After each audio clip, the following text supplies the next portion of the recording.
Bagaimana nikmatnya ketika kita itu bersama dengan Al-Quran dan Allah hadir dalam setiap ayat-ayat yang saya bacakan. Mungkin kalau saya bebas cepat, saya mungkin hari ini udah nyalek lagi. Mungkin kalau hari ini tuh, kalau saya dapat remisi kemarin saya datang ke sini nih, bukan minta ibu-ibu untuk ayo yakin sama Allah, ayo yakin sama Al-Quran, ayo ikuti Nabi Muhammad SAW. Tapi saya masih senang dengan dunia ini. Saya minta ibu-ibu coba saja. Itu kerjaan saya dulu soalnya. Alhamdulillah gak dapat remisi. Akhirnya saya datang ke sini, ibu-ibu. Saya hanya minta satu, ibu-ibu tolong yakin.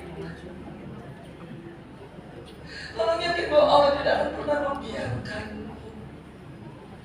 Tolong percaya kalau ada hal-hal yang gak enak hari ini bukan karena Allah ingin melihat kamu menangis, tapi sesungguhnya karena Allah ingin memberikan keberkahan dalam air matamu.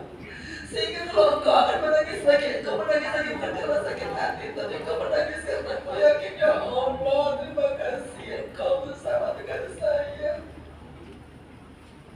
Gak ada tangisan yang lebih menyayangkan hati kecuali tangisan bersyukur, ya Allah. Terima kasih. Hari-hari ini langkah saya luar biasa. Dulu saya safari politik ibu-ibu. Masya Allah, sekarang safari dakwah bersama Yayasan IPA Indonesia. Untuk apa? Memperjuangkan agar supaya mudah-mudahan saudara-saudara saya yang tunanetra bisa hafal Al-Quran, bisa dapat tempat yang layak. Sekarang safari dakwah alhamdulillah dapat duitnya nggak segede safari politik ibu-ibu jauh. Tapi alhamdulillah sekarang tabungannya dua. Tabungan dunia alhamdulillah terisi, dan tabungan akhirat alhamdulillah. Jadi bayangkan ini ya, keikhlasan, kesabaran, kita ridho atas takdir kita, Allah ganjarkan dengan hal yang di luar ekspektasi. Saya nggak pernah nyangka ya Allah sekarang bisa kemana-mana.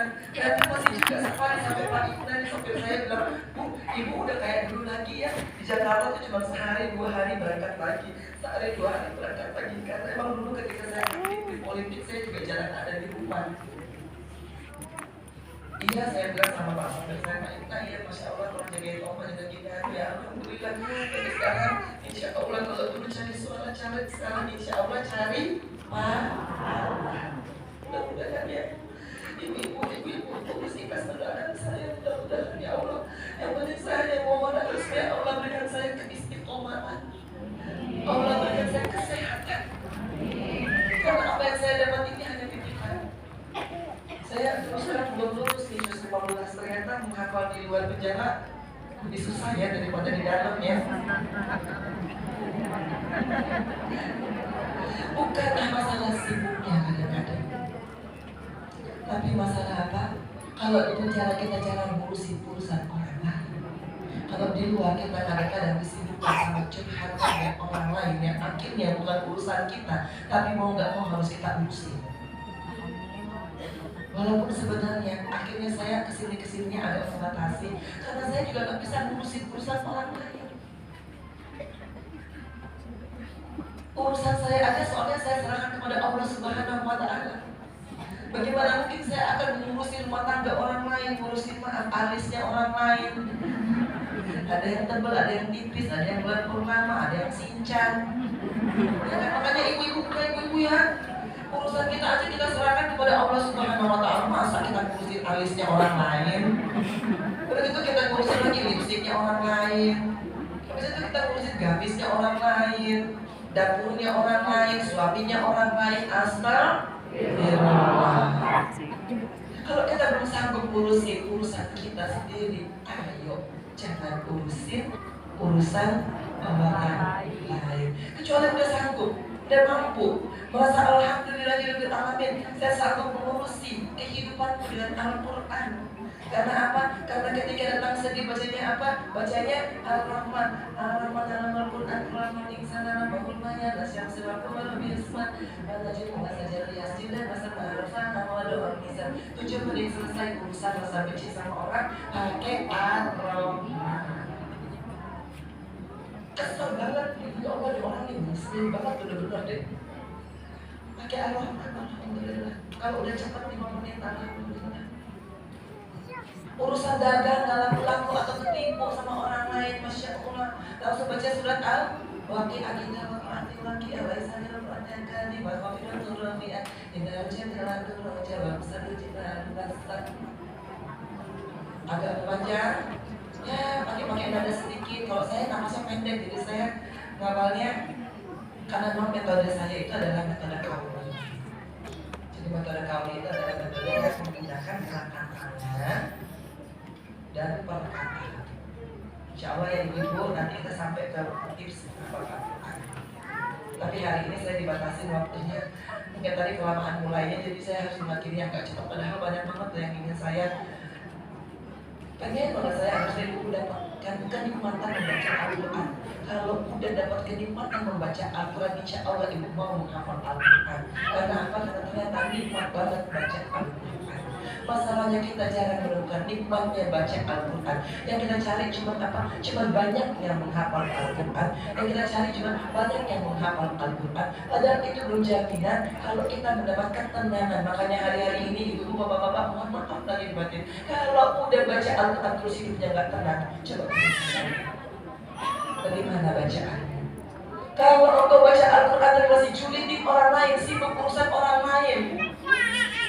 Karena kalau orang sudah menikmati Al-Quran, dia tidak punya waktu lagi untuk urusan orang lain. Saya ini kemarin baru ada teman curhat, ya Allah, di Jogja, yang harusnya saya istirahat dapat 2 lembar nih. Gara-garanya ini ada teman curhat, jadinya nggak dapat hafalan, malah dengerin orang curhat. Yang akhirnya saya pikir-pikir, ya Allah, saya juga nggak punya kemampuan untuk menyelesaikan urusan itu.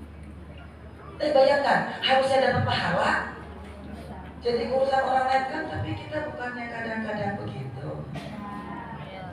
Habis sholat maghrib, habis sholat isya bukannya lanjut sama Al-Quran, tapi ngerumpi. Atau enggak, langsung scroll. Ini cakep nih, masuk keranjang kuning. Scroll, masuk keranjang kuning. Enggak punya duit, pay later aja. Akhirnya ujung-ujungnya utang menumpuk.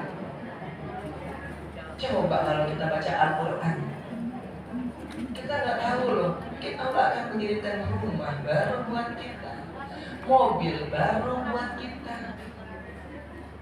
Tapi karena kita kadang-kadang kalau sibuk dengan urusan dunia ini, akhirnya kita lupa untuk membaca Al-Quran dengan hati.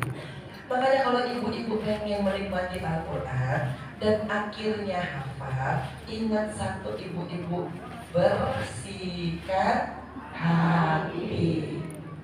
Kalau hatinya gak bersih, kotor, banyak julid, memfitnah orang, menghakimi orang, jadi kayak komentator bola sama wasit bola yang kerjaannya cuma apa? Cari-cari kesalahan orang lain.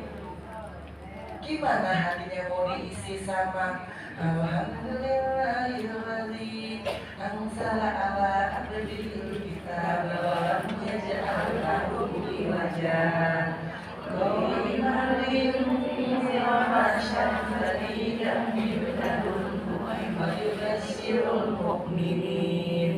ويبشر المؤمنين الذين يعملون الصالحات أن لهم أجرا حسنا.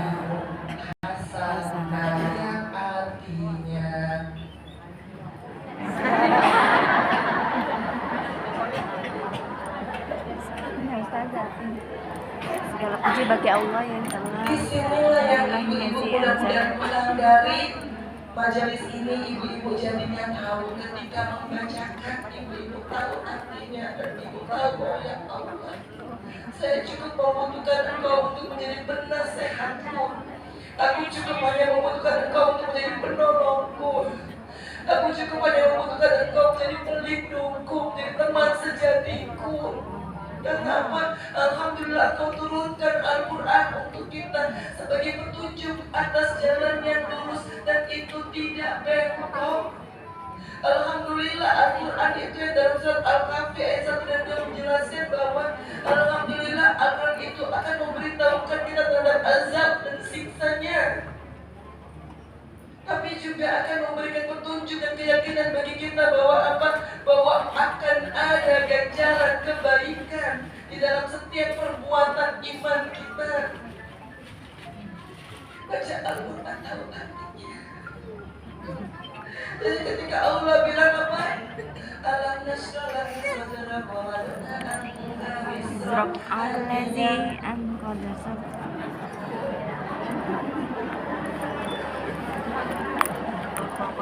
Alam nashrah laka sadrak artinya,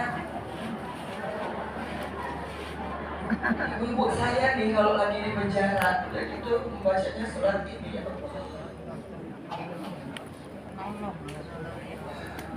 Gak apa-apa lah tempat sempit, tapi Allah bilang, bukankah kami telah melapangkan dada dan karena kami telah mengangkat beban hidupmu. Tuh ibu, kadang-kadang kita sempit-sempitin hati kita sendiri. Makanya bukan jaminan orang tinggal di rumah besar hatinya lapang, bukan jaminan orang punya harta berkelimpah tapi hatinya lapang, bukan berarti orang yang punya jabatan